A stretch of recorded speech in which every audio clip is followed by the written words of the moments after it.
Hello दोस्तों। Romeo talkies पर आज हम एक्सप्लेन करेंगे एक राइटर की कहानी जो अपनी नोवेल लिखने के लिए दोहरी जिंदगी जीता है और कामयाबी पाने का जुनून उसे इस हद तक ले गुजरता है कि वो अपनी असली पहचान ही खो देता है। फिल्म का नाम है सेबेस्टियन। तो चलिए शुरू करते हैं।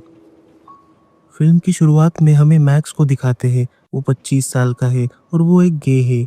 वो अपने से उम्र में काफ़ी बड़े आदमी से मिलने आया था। वो उस आदमी को अपना झूठा नाम सेबेस्टियन बताता है। वो दोनों बातें करते हैं और उसके बाद दोनों इंटीमेट होते हैं। इसके बाद हमें मैक्स को दिखाते हैं जो बाहर आकर थूक रहा था। जाहिर सी बात है, शायद उसे ये सब करना अच्छा नहीं लगता, लेकिन ये सब वो पैसों के लिए करता है।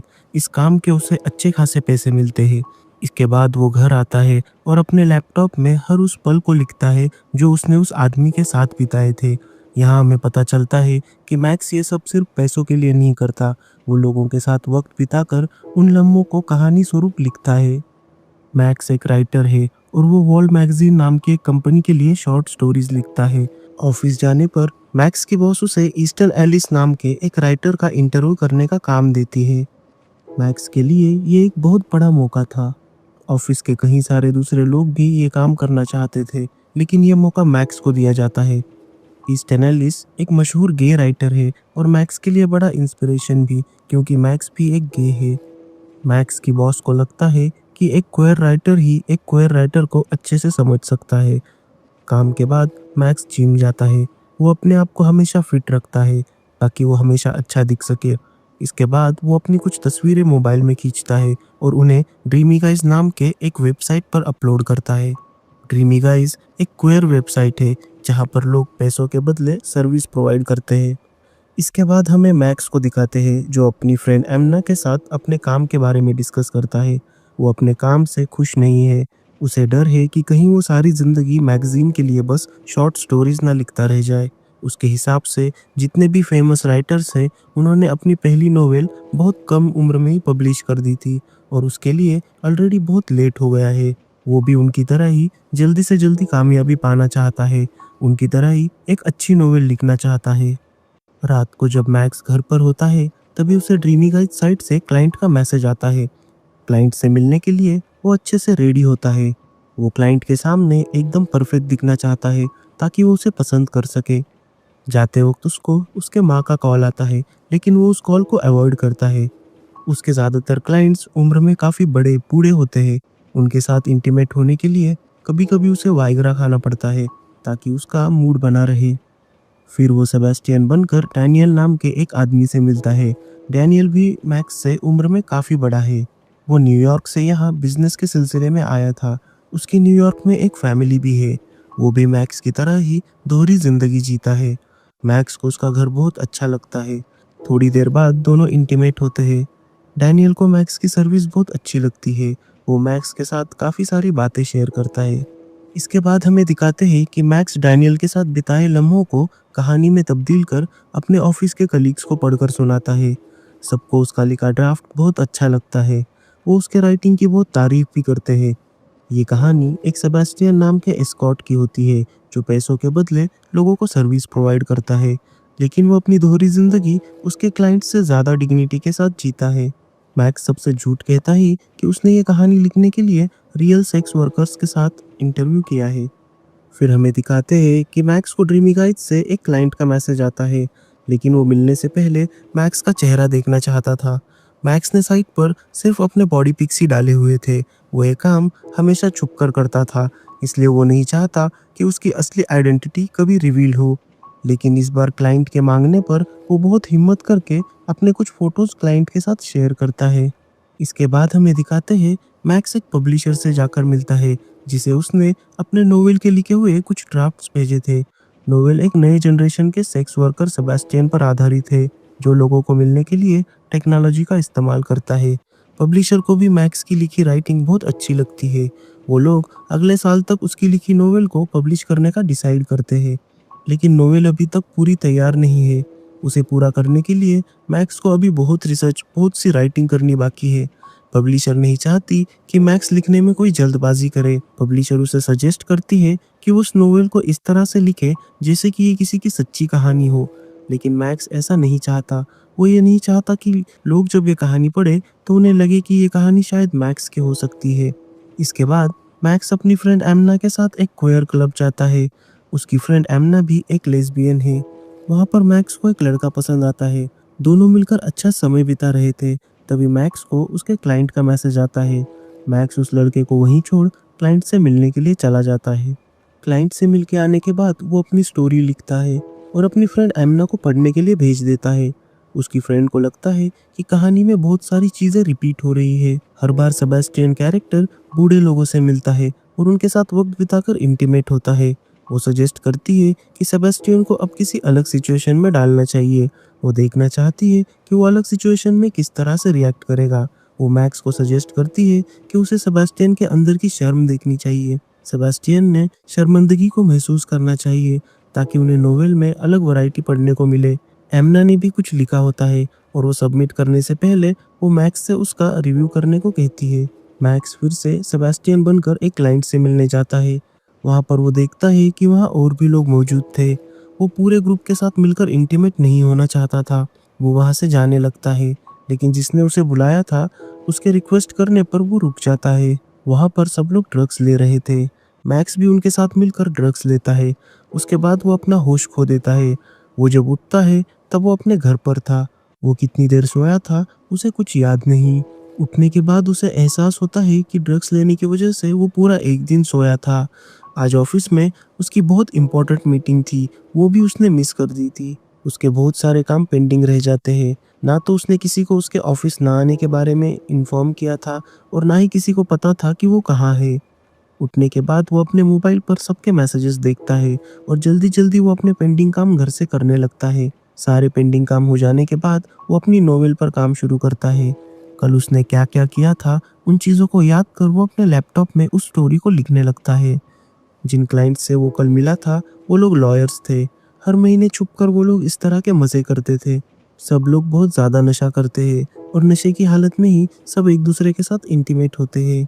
मैक्स वहाँ पर बहुत एंजॉय करता है। उसके लिए ये एक नया एक्सपीरियंस था। उसे अपने नोवेल के लिए एक अच्छा ड्राफ्ट मिल जाता है। दूसरे दिन वो ऑफिस जाता है। वहाँ उसे पता चलता है कि कल मीटिंग में ना आने की वजह से ईस्टर्न एलिस का इंटरव्यू लेने का काम किसी और को दिया गया है। मैक्स को बहुत बुरा लगता है क्योंकि वो ईस्टर्न एलिस से बहुत ज़्यादा इंस्पायर था और उनका इंटरव्यू करने के लिए वो बहुत ज़्यादा एक्साइटेड था। उसके हाथ से एक अच्छा मौका चला जाता है। एमना भी मैक्स से थोड़ी नाराज़ थी क्योंकि उसने भी मैक्स को उसके राइटिंग पर फीडबैक देने के लिए कहा था, लेकिन मैक्स वो भी भूल जाता है। मैक्स को एहसास होता है कि उसके एक गलती की वजह से उसने कितना कुछ खो दिया है। मैक्स को अब एक मोबाइल ऐप का रिव्यू करने के लिए भेजा जाता है, लेकिन मैक्स इस तरह का काम नहीं करना चाहता। वो मजबूरन उस ऐप लॉन्च के इवेंट पर जाता है। वहाँ उसे ऐप डेवलपर का इंटरव्यू करना था। तभी उसे उसके एक क्लाइंट का मैसेज आता है। उसका क्लाइंट उससे अभी मिलना चाहता था। ऐप डेवलपर मैक्स के साथ ऐप के बारे में बात करने का ट्राई करते हैं, लेकिन मैक्स उनमें बिल्कुल दिलचस्पी नहीं दिखाता और बिना इंटरव्यू करे ही वहाँ से चला जाता है। सबको मैक्स का बिहेवियर बहुत अनप्रोफेशनल लगता है। फिर वो अपने क्लाइंट से मिलने उसके घर जाता है। वहाँ पर वो निकोलस से मिलता है। निकोलस की उम्र बहुत ज़्यादा थी। वो एक रिटायर्ड प्रोफेसर है और वो अपनी लाइफ में बहुत अकेला है। मैक्स उसे अपना नाम सेबेस्टियन बताता है और बताता है कि वो एक स्टूडेंट है और फ्रेंच लिटरेचर पढ़ता है। मैक्स उसके करीब जाने की कोशिश करता है, लेकिन निकोलस पहले उससे बातें करना चाहता था। क्लाइंट का सेटिस्फैक्शन भी उसके लिए बहुत ज़रूरी था, इसलिए वो निकोलस की बात मानता है और उसकी बातें सुनता है। इसके बाद वो दोनों इंटीमेट होते हैं। निकोलस बहुत बूढ़ा था। मैक्स को उसके साथ इंटीमेट होकर अच्छा नहीं लगता। वो बहुत ज़्यादा रोता है। शायद वो अपनी ज़िंदगी में शर्मिंदगी महसूस करता है, जो वो अपने फिक्शनल कैरेक्टर सेबेस्टियन के लिए चाहता था। उसे अपने आप से घिन आती है और यही सारी फीलिंग्स अब वो अपने नोवेल में लिखने वाला था। इसके बाद हमें दिखाते हैं कि मैक्स की फ्रेंड एमना एक बहुत फेमस राइटर अलीना कसारो का इंटरव्यू करती है। वहाँ पर मैक्स की पब्लिशर भी मौजूद थी। वो मैक्स को कुछ जाने माने लोगों से इंट्रोड्यूस कराती है। तभी वहाँ पर मैक्स अपने क्लाइंट निकोलस को देखता है। निकोलस भी उसे वहाँ देख लेता है। मैक्स काफ़ी डर जाता है और उस इवेंट से चला जाता है। वो जल्दी से आकर अपने मोबाइल से निकोलस को सेंड किए हुए सारे फोटोज डिलीट करता है। वो ड्रीमी गाइज वेबसाइट से अपना अकाउंट भी डिलीट करता है। वो अपनी सच्चाई किसी को बताना नहीं चाहता। वो नहीं चाहता कि सेबेस्टियन का सच किसी के सामने आए। वो हमेशा से दोहरी ज़िंदगी जीता था, क्लाइंट को हमेशा अपने बारे में झूठी इन्फॉर्मेशन देता था। लेकिन आज एक क्लाइंट को अपने सामने देख वो बेचैन हो गया था। वो अपने मोबाइल से सभी क्लाइंट्स के नंबर भी डिलीट कर देता है और लोगों से मिलना बंद कर देता है। फिर हमें दिखाते हैं कि एक दिन मैक्स अपने क्वेयर फ्रेंड्स के साथ बैठा होता है। वहाँ पर सब लोग एक दूसरे को अपनी राइटिंग पढ़कर सुनाते हैं। इसके बाद वो लोग पार्टी करने जाते हैं, जहाँ पर जोएल मैक्स को सेबास्टियन के बारे में पूछता है।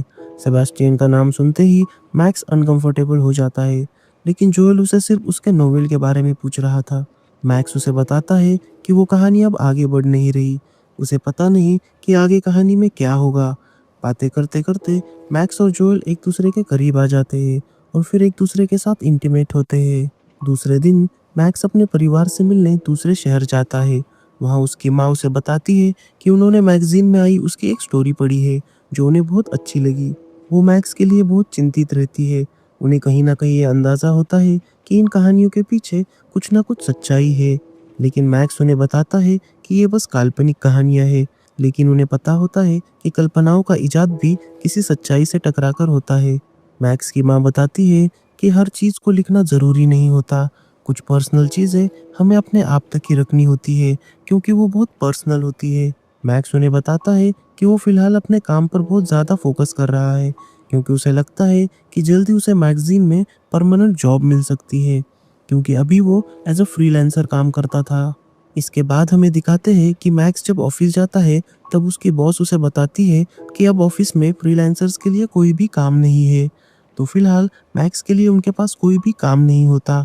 उसकी बॉस को ये भी लगता है कि मैक्स ने भी पिछले कुछ दिनों में ऑफिस के कामों को ज़्यादा प्रायोरिटी नहीं दी है, इसलिए उसे वो काम करने चाहिए जो उसके लिए ज़्यादा ज़रूरी है। अब मैक्स के पास कोई काम नहीं था सिवाय उसकी नोवेल पूरी करने के, लेकिन पब्लिशर ने उसे नोवेल के लिए कोई एडवांस भी नहीं दिया था, तो उसके पास अब पैसे कमाने का कोई और रास्ता नहीं बचता। वो फिर से ड्रीमी गाइस साइट पर अपना अकाउंट बनाता है। अब सेबेस्टियन फिर से काम करने के लिए तैयार है। फिर हमें दिखाते हैं कि मैक्स अपने क्लाइंट निकोलस से मिलने के लिए जाता है, जिसे देख वो इवेंट से भाग गया था। वहाँ पर वो निकोलस से बातें करता है। निकोलस उसे यकीन दिलाता है कि वो उसके बारे में किसी को कुछ नहीं बताएगा। अब निकोलस भी जानता था कि मैक्स एक राइटर है, लेकिन मैक्स अब भी उसके साथ कोई भी पर्सनल बात शेयर नहीं करता। फिर भी वो उसे बताता है कि वो शॉर्ट स्टोरीज लिखता है, और जब वो निकोलस को और करीब से जानेगा तो वो उसे पढ़ने के लिए भी देगा। इसके बाद वो निकोलस के साथ कुछ वक्त बिताता है और फिर दोनों इंटीमेट होते हैं। उस दिन निकोलस मैक्स को बताता है कि वो उसे किसी की याद दिलाता है।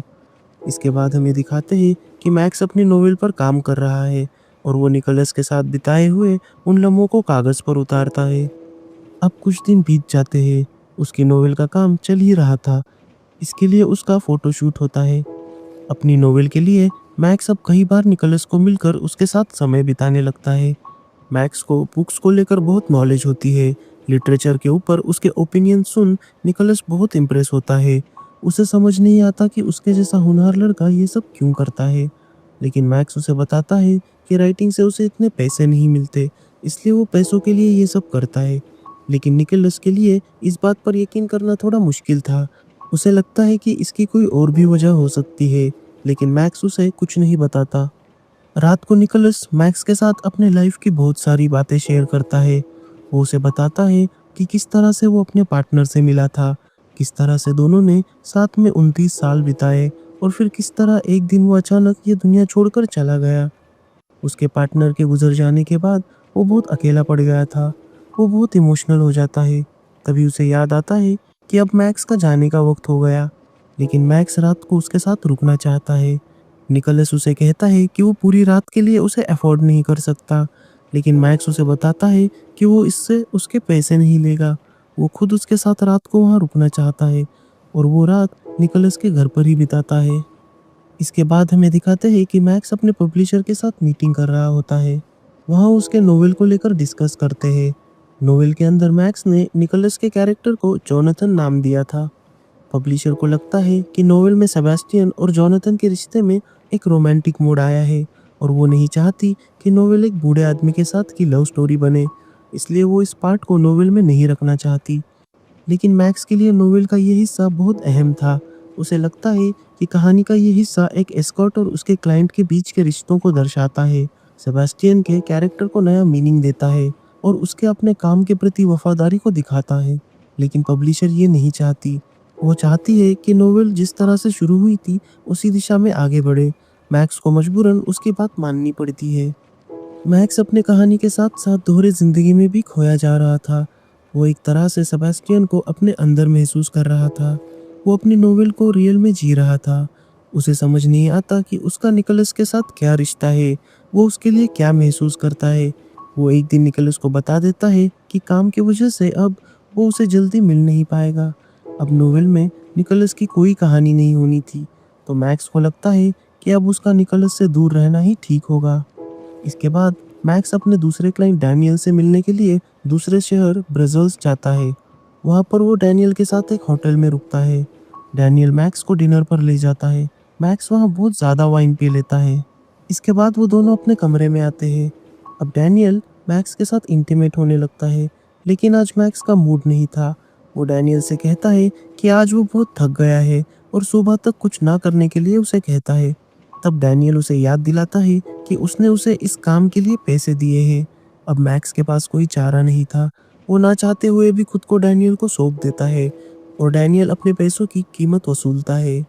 दूसरे दिन सुबह डैनियल काम के लिए चला जाता है। मैक्स होटल में अकेला था। उसके पास करने के लिए कुछ नहीं था, तो वो बाहर जाकर आर्ट गैलरी घूमाता है। उसकी नोवेल जल्दी ही पब्लिश होने वाली थी, लेकिन बहुत सारा काम बाकी था। इसलिए वो होटल आकर कल के बीते हुए लम्हों को नोवेल के लिए लिखता है। जब वो बाथरूम जाता है तब उसका लिखा हुआ ड्राफ्ट डैनियल पढ़ लेता है। मैक्स ने नोवेल को इंटरेस्टिंग बनाने के लिए बातों को थोड़ा बढ़ा चढ़ाकर लिखा हुआ था। वो लिखता है कि रात को सेबास्टियन के साथ ज्यादती हुई। अगर वो उसे रोकने की कोशिश करता तो उसके लिए हालात और भी बुरे हो जाते। डैनियल को ये सब पढ़कर बहुत गुस्सा आता है। उसे लगता है कि कल रात ऐसा कुछ भी नहीं हुआ था, और सबसे ज़रूरी कि उसे ये अच्छा नहीं लगता कि कोई उसके बारे में ऐसा कुछ लिखे। डैनियल एक फैमिली मैन था और उसे अब मैक्स पर भरोसा नहीं रहता। वो मैक्स की वजह से किसी मुसीबत में नहीं पड़ना चाहता। मैक्स उसे समझाने की बहुत कोशिश करता है, लेकिन वो उसकी कोई बात नहीं सुनता। वो उसका लैपटॉप तोड़ देता है और उसे कमरे से बाहर निकाल देता है। उसका सारा सामान भी कमरे से बाहर फेंक देता है, लेकिन मैक्स का वॉलेट कमरे के अंदर ही रह जाता है। मैक्स डैनियल से बहुत रिक्वेस्ट करता है कि वो सिर्फ उसका वॉलेट उसे दे दे, लेकिन डैनियल उससे कोई बात नहीं करता। वो सिक्योरिटी को बुलाकर उसे होटल से बाहर करवा देता है। मैक्स अब दूसरे शहर में है। घर जाने के लिए अब उसके पास बिल्कुल पैसे नहीं, और ना ही रुकने के लिए उसके पास कोई जगह है। उसकी फ्रेंड एमना भी बिजी होने की वजह से उसका कॉल नहीं ले पाती। वो बहुत परेशान हो जाता है। वो चलते चलते एक गे क्लब के पास आ पहुंचता है। वहाँ पर एक लड़का उसे पसंद करता है और उसे ड्रिंक ऑफर करता है। इसके बाद वो दोनों एक दूसरे को किस करने लगते हैं। वो लड़का मैक्स को अब अपने घर ले जाना चाहता था, लेकिन मैक्स इसके लिए उसे $200 मांगता है। उस लड़के को बहुत गुस्सा आता है और वो मैक्स के ऊपर थूक कर चला जाता है। आज मैक्स असली जिल्लत महसूस करता है। अब वो पूरी तरह से हेल्पलेस है। वो रोते हुए सड़क पर चलने लगता है। वो बस अपने घर जाना चाहता था। उसके पास अब कोई ऑप्शन नहीं था। आखिरकार थक कर रोते हुए वो निकोलस को कॉल करता है। वो उसे पहले तो कुछ नहीं कहता, लेकिन उसके बिना कुछ कहे निकोलस समझ जाता है कि मैक्स ठीक नहीं है। इसके बाद हमें दिखाया जाता है कि मैक्स ट्रेन पकड़कर लंदन वापस आ जाता है। वो सीधे निकोलस से आकर मिलता है और उसे अपनी सारी सच्चाई बता देता है, और अपने नोवेल के लिए लिखे हुए सारे ड्राफ्ट्स भी उसे पढ़ने के लिए देता है। उसे लगता है कि निकोलस को भी ये सब पढ़कर अच्छा नहीं लगेगा। वो निकोलस को बताता है कि वो अब ये नोवेल नहीं लिखेगा और ना ही इसे पब्लिश करेगा। उसे लगता है कि उसने निकोलस का नोवेल लिखने के लिए इस्तेमाल किया है, पर निकोलस उसे समझाता है कि उसने अपनी नोवेल को ज़रूर पूरा करना चाहिए और उसे ज़रूर पब्लिश करना चाहिए। उसे ये कहानी बहुत अच्छी लगती है और वो मैक्स के लिए एक इंस्पिरेशन बनना चाहता है। रात को जब निकोलस सो जाता है तब मैक्स उठकर फिर से अपनी कहानी लिखने लगता है, लेकिन इस बार वो कहानी सेबास्टियन की नज़र से नहीं बल्कि खुद की नज़र से लिखता है। इससे हमें पता चलता है कि अब वो दोहरी ज़िंदगी नहीं जीना चाहता। वो अपनी सच्चाई लोगों से नहीं छुपाना चाहता, ना ही असल ज़िंदगी में और ना ही उसकी नोवेल में। इसके बाद कुछ दिन बीत जाते हैं। हमें दिखाते हैं कि मैक्स अपने घर पर ही एक आदमी के साथ इंटीमेट हो रहा होता है। इंटीमेट होने के बाद वो आदमी उसे पैसे देकर वहाँ से चला जाता है। यहाँ हमें दिखाते हैं कि वो अब भी लोगों से मिलता है, लेकिन अब वो सेबास्टियन बनकर नहीं बल्कि अपनी असली पहचान, असली नाम के साथ उनसे मिलता है। फिर हमें दिखाया जाता है कि उसकी बुक भी अब पब्लिश हो चुकी है और लोगों को काफ़ी पसंद आ रही है। आज उसका उसकी नोवेल को लेकर इंटरव्यू होना था। इंटरव्यू के लिए वहाँ पर उसके दोस्त और काफ़ी सारे लोग आते हैं। आखिरकार वो भी बाकी राइटर्स की तरह मशहूर हो जाता है। इंटरव्यू लेने वाली औरत उसे बताती है कि अगर कोई भी सवाल उसे बहुत पर्सनल लगे या किसी सवाल को लेकर वो कंफर्टेबल ना हो तो वो उसे बता सकता है। लेकिन मैक्स बहुत कॉन्फिडेंटली उसे कह देता है कि वो उससे कोई भी सवाल पूछ सकती है, वो उसके हर सवालों का जवाब देगा, जिससे हमें पता चलता है कि अब वो दुनिया से भी कुछ नहीं छुपाने वाला। उसकी बुक पब्लिश होने के बावजूद भी उसने लोगों को सर्विस देने का काम बंद नहीं किया था। ये इस बात का सबूत है कि सेबेस्टियन बस अब एक अलग पहचान नहीं बल्कि मैक्स का हिस्सा बन चुका है। और ये फिल्म यही खत्म हो जाती है और हमारे लिए कई सारे अनकहे सवाल छोड़ जाती है। इतने दिनों तक मैक्स जो काम कर रहा था वो सिर्फ पैसों के लिए था या फिर वो अपनी कहानी में वो गहराई लाना चाहता था? निकोलस के साथ उसका रिश्ता क्या था? सक्सेस पाने के बावजूद भी उसने एस्कॉर्ट का काम करना क्यों नहीं छोड़ा? सवाल भी इतने गहरे हैं जितने ही गहरे उनके जवाब। असल ज़िंदगी में हम कई सारे ऐसे लोगों को देखते हैं जो मैक्स की तरह ही दोहरी ज़िंदगी जीते हैं। कभी किसी की मजबूरी होती है या कभी किसी की ज़रूरत। आपकी इस बात पर क्या राय है? क्या लोगों ने पैसे के बदले ऐसी सर्विस देना सही बात है? आप हमें कमेंट करके ज़रूर बताएं। अगर आपको ये वीडियो अच्छी लगे तो इसे लाइक और शेयर करें और ऐसी ही कहानियाँ सुनने के लिए चैनल को सब्सक्राइब ज़रूर करें।